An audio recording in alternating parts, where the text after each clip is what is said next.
Hello developers, welcome to Saipam tech tutorials. ఈ వీడియోలో వచ్చేసి PHP మ్యాజిక్ కాన్స్టెంట్స్ గురించి తెలుసుకుందాము. ఇంతకుముందు కాన్స్టెంట్స్ గురించి తెలుసుకున్నాం కదా. డైరెక్ట్గా కాన్స్టెంట్స్ని డిఫైన్ చేయాలంటే డిఫైన్ అనే ఫంక్షన్లో కాన్స్టెంట్ నేమ్ దాని వాల్యూ ఇచ్చుకోవచ్చు, లేదంటే డైరెక్ట్గా కాన్స్ట్ అనే కీవర్డ్ డిఫైన్ చేసుకొని అందులో వాల్యూని అసైన్ చేసుకోవచ్చు. అలానే ఇంకొకటి ఏంటంటే PHP మ్యాజిక్ కాన్స్టెంట్స్ అంటే ఏంటంటే PHP డైరెక్ట్గా ఇన్బుల్డ్ ఫ్రేమ్వర్క్ PHPలోనే ఇన్బుల్డ్ ప్రీ డిఫైన్ అయి ఉంటాయి అన్నమాట. ఒక మాడ్యూల్ టైప్లో ఇవి ఎలా వర్క్ అవుతాయి అంటే ఇది starting underscore and end of the మధ్యలో స్ట్రింగ్ టైపు ఒక వాల్యూ, ఎండింగ్లో అండర్స్కోర్ ఉంటుంది అనమాట. స్టార్టింగ్ అండర్స్కోర్, ఎండింగ్ అండర్స్కోర్ ఉంటుంది, మధ్యలో వచ్చేసి నేమ్ ఉంటుంది, కాన్స్టెంట్ నేమ్ ఉంటుంది. దీన్ని యాక్సెస్ చేయాలి అని అనుకుంటే కనుక ఫస్ట్ ఒక్కొక్క దానికి ఒక్కొక్క ఎగ్జాంపుల్ అయితే నేను మీకు చెప్తాను. ఇంతకు ముందు ఉన్న వాటిని అయితే నేను క్లియర్ చేసేస్తున్నాను. సో ఇది సపోజ్ ఈ కాన్స్టెంట్ ఉంది, ఈ కాన్స్టెంట్ని నేను ఎకో కొడుతున్నా. ఓకే, ఎకో కొడితే ఏం జరుగుతుంది? జస్ట్ మనకి టెస్ట్ చేయడానికి ఏం రావట్లేదు. సో యాక్చువల్లీ దీన్ని ఎలా యూజ్ చేయాలంటే కనుక నేను ఒక క్లాస్ అనేది డిఫైన్ చేస్తున్నా. ఓకే, క్లాస్ అని డిఫైన్ చేసి క్లాస్ నేమ్ వచ్చేసి హెలో అని పెడుతున్నా. ఓకే, హెలో అని పెట్టి సో ఈ కరెంట్ క్లాస్ ఏంటో నేను తెలుసుకోవాలనుకుంటే కనుక ఈ కాన్స్టెంట్ని రిటర్న్ చేసుకుంటే ఈ కరెంట్ క్లాస్ ఏంటో అనేది మనకు తెలుస్తుంది. ఒక మెథడ్ క్రియేట్ చేద్దాము. పబ్లిక్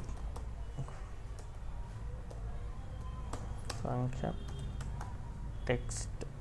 టెస్ట్1 అని ఒక మెథడ్ క్రియేట్ చేస్తున్నాను. క్లాస్ ఇన్సైడ్ ఇస్తే మెథడ్ అంటాం, క్లాస్ అవుట్ సైడ్ ఇస్తే ఫంక్షన్ అంటాం.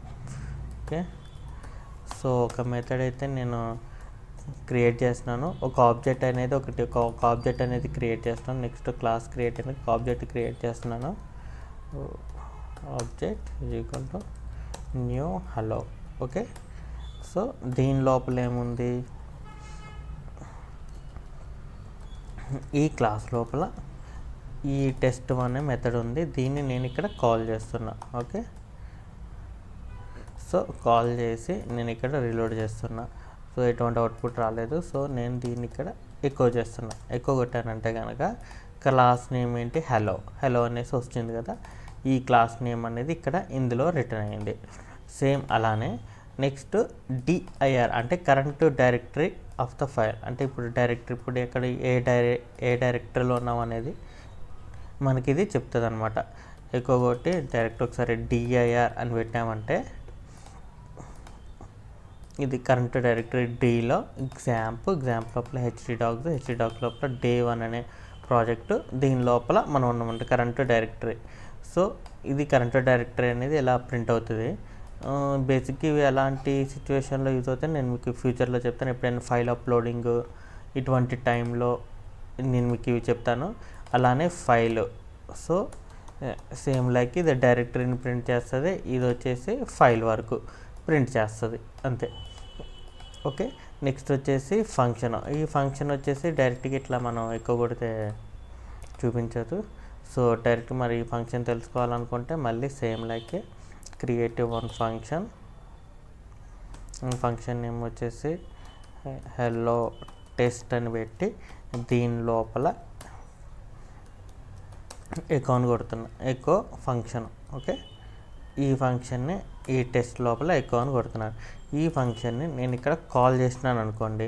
సో నేను ఇక్కడ డిఫైన్ చేసిన ఫంక్షన్ ఏముంది? టెస్ట్1 కదా. టెస్ట్1 అనేది హలో టెస్ట్ అనేది చూపించింది. సో నెక్స్ట్ ఇంకేముంది? Line, current of the line. So ఇక్కడ నేను ఎక్కువ కొడితే కరెంట్ లైన్ ఏముంది? 30 ఉంది. సో 30 చూపించింది. నెక్స్ట్ ఏముంది? మెథడ్. సేమ్ ఇది మెథడ్ అంటే ఇది మన ఫంక్షన్ లోపల. ఇప్పుడు ఇదొక ఫంక్షన్ కాదు, ఇక్కడ ఈ క్లాస్ ఉంది కదా, నేను ఈ క్లాస్ని అన్కామెంట్ చేస్తున్నాను. ఓకే, ఇదేంటి? మెథడ్ కదా.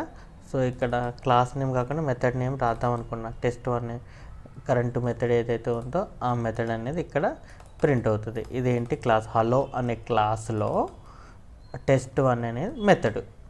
ఓకే, ఇది ప్రింట్ అవుతుంది. సేమ్ అలానే నేమ్ స్పేస్ ప్రింట్ చేయాలనుకుంటే కనుక మనం డైరెక్ట్గా ఒకసారి నేను దీన్ని ఎకో కొడుతున్నా. ఓకే, ఇంతకుముందు నేను క్లోజ్ చేస్తున్నా దీన్ని ఎకో కొడితే సో ఎటువంటిది అయితే లేదు. సో మనం ఇక్కడ ఏం చేయాలంటే నేమ్ స్పేస్ రాయాలి. నేమ్ స్పేస్ నేమ్ వచ్చేసి డే 1 అనేసి రాస్తున్నాను. Okay, so current name space వచ్చేసి డే 1 అనేది ప్రింట్ అయింది. ఈ ఫ్యూచర్లో మీకు ఆబ్జెక్ట్ ఓరియంటెడ్ వచ్చేటప్పుడు ఈ నేమ్ స్పేసెస్ ఏంటి, క్లాసెస్ ఎలా వర్క్ అవుతాయి, దీని లోపల మెథడ్స్ ఎలా డిఫైన్ చేయాలి, ఆబ్జెక్ట్స్ ఎలా క్రియేట్ చేయాలి అనేది నేను మీకు కంప్లీట్గా చెప్తాను. జస్ట్ ఒకసారి ఇవి ఎలా వర్క్ అవుతాయి జస్ట్ ఒకసారి గుర్తుపెట్టుకోండి. దీని గురించి అంత డెప్త్గా మీకు కావాలనుకుంటే కానీ ఫ్యూచర్లో ఆబ్జెక్ట్ ఓరియంటెడ్ వచ్చినప్పుడు ఈ నేమ్ స్పేసెస్, ఈ మెథడ్స్, ఈ క్లాసెస్ గురించి మీకు పూర్తిగా ఒక ఐడియా అనేది వస్తుంది. ఓకే, జస్ట్ ఈ ఫంక్షన్స్ ఎలా యూస్ చేయాలనేసి మాత్రమే మీరు ఒకసారి గుర్తుపెట్టుకోండి చాలు. నెక్స్ట్ వచ్చేసి ట్రీట్ ఉంది. సో ట్రీట్కి కూడా అంతే, డైరెక్ట్గా ఇప్పుడు మనం దీన్ని అయితే ప్రింట్ చేయలేము. సో ట్రీట్ చేయాలంటే కనుక ఒక ట్రీట్ అనేది క్రియేట్ చేయాలి, సేమ్ లాకే క్లాస్ లెక్క. కాకపోతే కనుక ఇది కొంచెం డిఫరెంట్. మీకు ఆబ్జెక్ట్ ఓరియంటెడ్ వచ్చేటప్పుడు మాత్రం వీటి గురించి మీకు పూర్తిగా ఒక ఐడియా అనేది వస్తుంది. జస్ట్ మనం ఇప్పుడు ఏం చేద్దామంటే ట్రీట్ అనేది ఒకటి క్రియేట్ చేస్తున్నాను. ఇక్కడ ఎగ్జాంపుల్ ఉంది కదా, ఎగ్జాంపుల్ తీసుకుంటున్నా. ట్రీట్ అనేది ఒకటి క్రియేట్ చేస్తున్నా. ఓకే, ఈ ట్రీట్ అనేది జనరల్గా ఎలా యూజ్ అవుతుందంటే డైరెక్ట్గా మనం దీన్ని యూజ్ చేయలేము. దీన్ని యూజ్ అనే కీవర్డ్తో ఒక క్లాస్లో డిఫైన్ చేసుకొని దాన్ని మనం కాల్ చేసుకుంటాం అనమాట. ఒక ఆబ్జెక్ట్ త్రూ కాల్ చేసుకుంటాం. ట్రీట్ అనేది ఒకటి క్రియేట్ చేసాం, దీని లోపల మెథడ్ పెట్టుకున్నాము, మెథడ్లో ఎకో ట్రీట్ అనేది పెట్టినాం. డైరెక్ట్గా మనం ట్రీట్ అనేది కాల్ చేయడానికి ఉండదు కాబట్టి యూజ్ అనే కీవర్డ్ యూజ్ చేస్తే ఇది మనకి ఇక్కడ కాల్ అవుతుంది. సో మనం ఇక్కడ మళ్ళీ సేమ్ లైకే వెల్కమ్ అనే ఒక ఆబ్జెక్ట్ అనేది క్రియేట్ చేస్తున్నాను. న్యూ వెల్కమ్ అనేది ఒక ఆబ్జెక్ట్ క్రియేట్ చేస్తున్నాను. ఇది ఎందులో ఉంది, వెల్కమ్. ఓకే, సో ఇందులో దీన్ని మనం కాల్ చేసుకోవాలన్నమాట. సో ఇక్కడ వచ్చేసి ఇందులో మెసేజ్ ఏముంది, ఈ మెసేజ్ ఉంది కదా, ఈ మెసేజ్ని మనం ఇక్కడ కాల్ చేసుకుంటున్నాం. Okay, obj object of message 1. Actually ఇవి ట్రీట్స్ ఎలా యూజ్ అవుతాయి, నేమ్ స్పేసెస్ ఎలా యూజ్ అవుతాయి అనేసి మీకు ఫ్యూచర్ క్లాస్ ఆబ్జెక్ట్ ఓరియంటెడ్ వచ్చేటప్పుడు అయితే చెప్తాను. జస్ట్ మనకి ఇందులో ఏంటంటే ఇక్కడ ఏం ప్రింట్ అయిన మెసేజ్ 1 అనేది డే 1 అనే నేమ్ స్పేస్ లోపల మెసేజ్ 1 అనే ట్రీట్. ఓకే, ఇది మనం ప్రింట్ చేసింది. కరెంట్ ట్రీట్ అనేది మ్యాజిక్ మెథడ్ అనేది ప్రింట్ చేసింది. నెక్స్ట్ ఎగ్జాంపుల్ ఏముంది, ఇందులో క్లాస్ నేమ్ ఉంది. ఈ క్లాస్ నేమ్ వచ్చేసి జస్ట్ ఇది ప్రజెంట్ క్లాస్ నేమ్ని రిటర్న్ చేస్తుంది. సేమ్ లైక్ ఇక్కడ ఆల్రెడీ ఇంతకుముందు మనం చేసినట్టున్నాం. ఇందులో అక్కడ క్లాస్ ఉంది కదా, పబ్లిక్. ఈ క్లాస్ని return okay hello class. Okay, same ఈ ఆబ్జెక్ట్ని నేను ఇక్కడ కాల్ చేస్తున్నాను. సో కాల్ చేస్తే కరెంట్కున్న class okay class name okay day 1 అనే నేమ్ స్పేస్లో నేమ్ స్పేస్ నేను కూడా ఇక్కడ ఖాళీ చేస్తున్నాను. హలో అనేసి మనకి ఇక్కడ చూపిస్తుంది. సో ఇది కూడా అంతే, సేమ్ క్లాస్ అనేది కీ అనేది కరెంట్ క్లాస్ని రిటర్న్ చేసి చూపించుకోవడానికి వర్క్ అవుతుంది అనమాట. సో ఇప్పుడు వరకు ఉన్న ఎగ్జాంపుల్స్ అయితే ఇంతే. సో వీటి గురించి మీకు ఫ్యూచర్లో వచ్చినప్పుడు మీకు కంప్లీట్గా ఆబ్జెక్ట్ ఓరియంటెడ్ వచ్చినప్పుడు మాత్రం మీకు ఎలా యూజ్ అవుతాయి అనేది స్టెప్ బై స్టెప్ అయితే నేను మీకు చెప్తాను.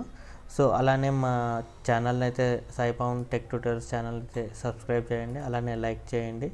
మీకు ఎవరైతే కోడింగ్ అంటే ఇంట్రెస్ట్ ఉంటుందో వాళ్ళకి కూడా ఈ వీడియోస్ని కొంచెం షేర్ చేయండి. షేర్ చేయడం వల్ల నాకు కూడా కొంచెం ఎక్కువ రీచబిలిటీ ఉంటుంది, మేము ఇంకా బెటర్గా వీడియోస్ అనేది నేను చేయగలను. నెక్స్ట్ వీడియోలో వచ్చేసి PHP ఆపరేటర్స్ గురించి తెలుసుకుందాము. Okay, take care. Until then, bye bye now.